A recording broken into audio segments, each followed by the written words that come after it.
Bismillahirrahmanirrahim. Assalamualaikum warahmatullahi wabarakatuh. Nama saya Hanantiran Salsabila dengan NIM 1814-2002 beserta rekan saya yang bernama Siti Nurhasana dengan NIM 1814-2008.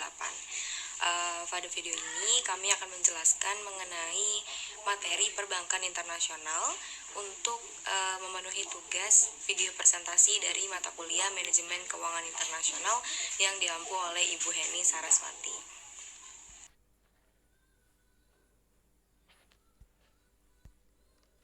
Oke, langsung saja masuk ke pembahasan materi yang pertama, yaitu pertumbuhan bisnis internasional sejak akhir Perang Dunia telah dibarengi dengan pertumbuhan pusat-pusat keuangan internasional, yang dimana perbankan internasional menjadi lembaga perantara utama di pusat keuangan tersebut. Lembaga keuangan internasional erat kaitannya dengan perbankan di Indonesia, walaupun secara umum peranan dari lembaga keuangan internasional tersebut lebih banyak dirasakan oleh sektor pemerintahan. Namun dapat dilihat bagaimana sektor swasta dapat pula merasakan pentingnya peranan yang dimainkan oleh lembaga internasional tersebut. Secara langsung, kelembagaan keuangan internasional yang mempunyai kaitan dengan operasional lembaga keuangan atau perbankan adalah Eurobank. Peran lembaga ini makin terasa setelah adanya kebijaksanaan deregulasi perbankan yang kemudian diikuti dengan pembebasan fasilitas swap oleh Bank Internasional. Oke, langsung saja. Bagi lembaga keuangan internasional, peranan Bank Internasional tidak secara langsung mempengaruhi operasional perbankan. Namun efek samping yang timbul dari operasional lembaga-lembaga tersebut perlu diketahui dan diperhatikan, mengingat dampaknya yang begitu besar pada perekonomian yang pada gilirannya akan mempengaruhi pula operasional lembaga keuangan dan perbankan. Kemudian, perbankan internasional mendukung dan membantu aktivitas bisnis perusahaan transnasional atau TNC dengan beberapa cara berikut. Yang pertama yaitu membiayai impor dan ekspor, memperdagangkan falas dan currency option, meminjam dan meminjamkan dana di pasar euro currency, mengorganisasi dan berpartisipasi dalam kredit sindikasi internasional, menjamin obligasi Eropa, terlibat dalam pembiayaan proyek, menyediakan jasa manajemen kas internasional, beroperasi sebagai bank lokal untuk melayani penyimpanan, deposito, dan kredit dengan mata uang domestik, menyediakan informasi dan memberi nasihat bagi langganan, lalu dengan cara pusat-pusat keuangan internasional dan perbankan internasional terkonsentrasi pada beberapa kota yaitu London, Tokyo, dan juga New York. Selanjutnya akan dipaparkan oleh saya Siti Nurhasana. Nah, topik selanjutnya adalah mengenai jenis transaksi yang terjadi di pusat-pusat keuangan.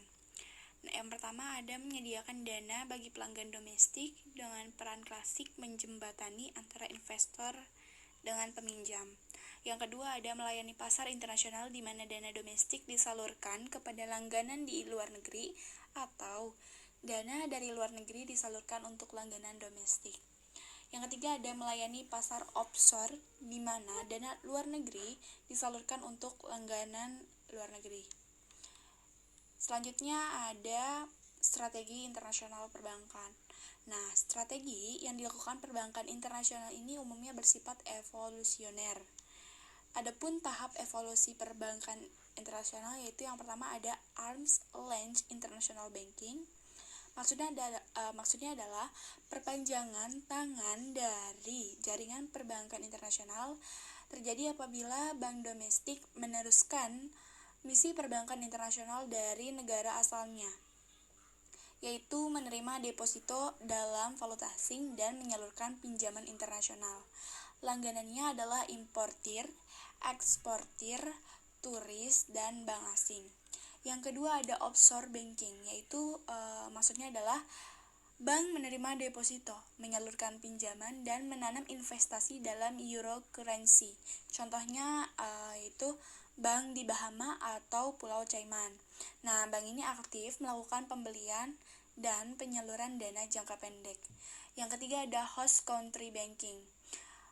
Maksudnya adalah bank menawarkan segala jasa pelayanan di negara lain lewat cabang dari bank induknya. Bank ini bersaing dengan bank lokal dalam menarik deposito dan menyalurkan kredit dalam mata uang lokal di suatu negara. Baik, topik kedua mengenai jenis-jenis perbankan internasional. Nah, yang pertama itu ada correspondent banks, atau bank koresponden.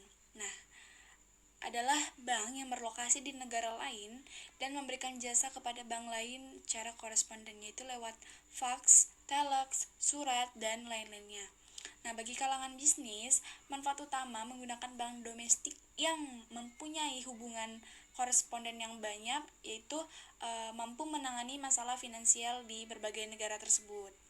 Yang kedua itu ada representative office, nah, atau kantor perwakilan, yaitu kantor kecil yang dibuka untuk memberikan jasa konsultasi kepada bank, langganan, serta bank koresponden. Nah, tujuan adanya kantor perwakilan ini itu untuk membantu langganan bank induk apabila mereka melakukan bisnis di negara tersebut atau negara lain. Nah, kantor ini juga sebagai pemberi pinjaman luar negeri yang mampu melakukan negosiasi berbagai transaksi, mendapatkan dan mentransfer deposito, dan tidak melayani jasa operasi seperti bank lokal. Selanjutnya itu ada branch banks. Nah,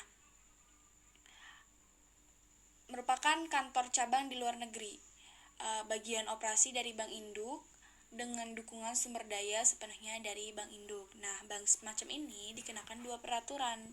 Yang pertama, di mana bank induk, yang kedua, di mana cabang bank berada. Nah, manfaat menggunakan cabang bank bagi kalangan bisnis adalah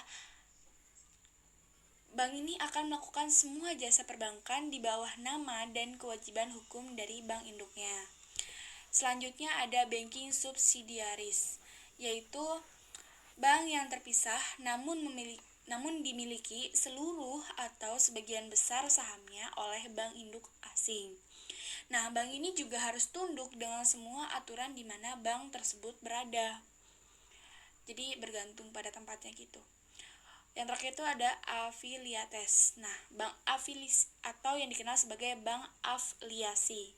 Nah, merupakan bank yang secara lokal terpisah dan dimiliki sebagian, namun tidak selalu dikontrol oleh bank asing. Keuntungan utama bank ini adalah hubungan patungan antara berbagai kewarganegaraan. Topik selanjutnya mengenai perbandingan pelayanan bank internasional. Nah, di dalam mengimplementasikan perencanaan strateginya, itu bank perlu mempertimbangkan perbedaan yang mencolok dalam pelayanan yang ditawarkan di negara lain. Nah, beberapa perbedaan yang perlu dicatat yaitu pertama ada sistem transfer gironya. Kata giro berasal dari bahasa Yunani yang memiliki arti lingkaran atau putaran. Nah, sistem transfer giro ini sendiri yaitu jaringan transfer uang yang biasanya dijalankan oleh kantor pos yang ditunjukkan untuk mempermudah transfer. Kemudian yang kedua ada menghitung biaya bunga. Nah, ada beberapa yang dapat melakukan berbagai cara untuk menghitung biaya bunga. Di Bank Eropa sendiri cenderung meminjamkan uang atas overdraft, di mana peminjam menarik uang melawan garis kredit yang telah dilakukan sebelumnya. Nah, peminjam hanya membayar bunga atas dana yang digunakan.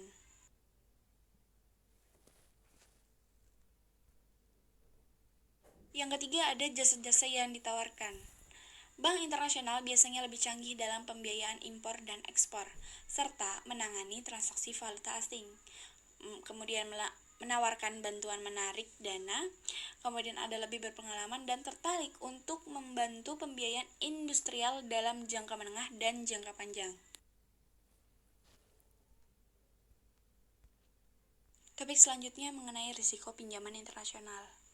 Nah, diperkirakan risiko pinjaman internasional ini biasanya lebih kompleks dibanding pinjaman di dalam negeri. Nah, terutama karena perbankan internasional ini dilakukan dalam lingkungan hukum, sosial, politik, dan ekonomi yang berbeda, dan cakupan wilayahnya lebih luas daripada yang di dalam negeri. Oleh karena itu, risiko yang dihadapi pun dapat digolongkan menjadi dua risiko. Yang pertama ada risiko komersial, yang kedua ada risiko negara atau country risk. Nah, risiko komersial ini berkaitan dengan kemungkinan perkiraan bahwa langganan internasional ini tidak mampu membayar utang-utangnya karena alasan bisnis. Kemudian, kalau risiko negara itu menunjukkan kemungkinan bahwa peristiwa yang tidak diinginkan di suatu negara akan mempengaruhi kemampuan perusahaan atau pemerintah yang menjadi langganan bank dalam melunasi pinjamannya. Nah, di dalam risiko negara ini terdapat dua perbedaan juga. Yang pertama ada sovereign atau political risk, yaitu muncul karena negara yang bersangkutan menggunakan kekuasaannya untuk ngemplang utang atau melarang perusahaan melunasi utangnya. Yang kedua ada foreign currency. Nah, muncul karena terjadi perubahan yang tidak diharapkan dalam kurs falas yang pada gilirannya mengubah nilai pembayaran bunga dan pinjaman oleh peminjam internasional. Topik selanjutnya ada keadaan perbankan internasional Indonesia. Untuk menjadi bank skala internasional itu tidak ada jalan lain kecuali mengenjot permodalan atau meningkatkan permodalan yang dimiliki. Karena persyaratan menjadi bank internasional itu salah satunya harus memiliki modal utama minimal 50 triliun rupiah. Topik selanjutnya yaitu mengenai Bank Dunia, karena ketika membahas perbankan internasional pasti tidak jauh-jauh dari Bank Dunia. Nah, sedikit pengetahuan mengenai Bank Dunia itu, pada awal Perang Dunia Kedua, ahli-ahli keuangan dari gabungan beberapa negara ini menganggap bahwa setelah Perang Dunia Kedua ini akan membawa pengaruh adanya kebutuhan atas peraturan-peraturan mengenai kerjasama internasional untuk memecahkan masalah dalam hal moneter dan permasalahan keuangan lainnya. Nah, dengan adanya beberapa pertemuan yang diselenggarakan oleh gabungan beberapa negara pada bulan Juli 1944, 44 negara yang bertemu tersebut mendirikan United Nations Monetary and Financial Conference di Bretton Woods, New Hampshire, USA. Nah, pada konferensi ini dicanangkan anggaran dasar, yaitu dengan terbentuknya dua lembaga keuangan internasional. Yang pertama ada IMF, International Monetary Bank. Yang kedua ada IBDB, International Bank for Reconstruction and Development. Nah, kemudian yang lebih dikenal sebagai World Bank.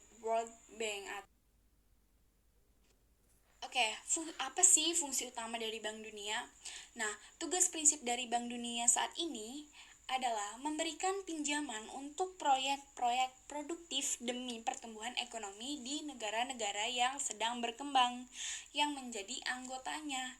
Nah, Bank Dunia ini memiliki dua keanggotaan. Yang pertama ada IFC, International Finance Corporation, yang mulai kegiatannya pada tahun 1956, dan yang kedua ada IDA, International Development Association, yang memulai kegiatannya pada tahun 1960. Nah, kedua lembaga ini dan Bank Dunia membentuk kelompok Bank Dunia atau World Bank Group. Nah, antara World Bank dan World Bank Group ini berbeda.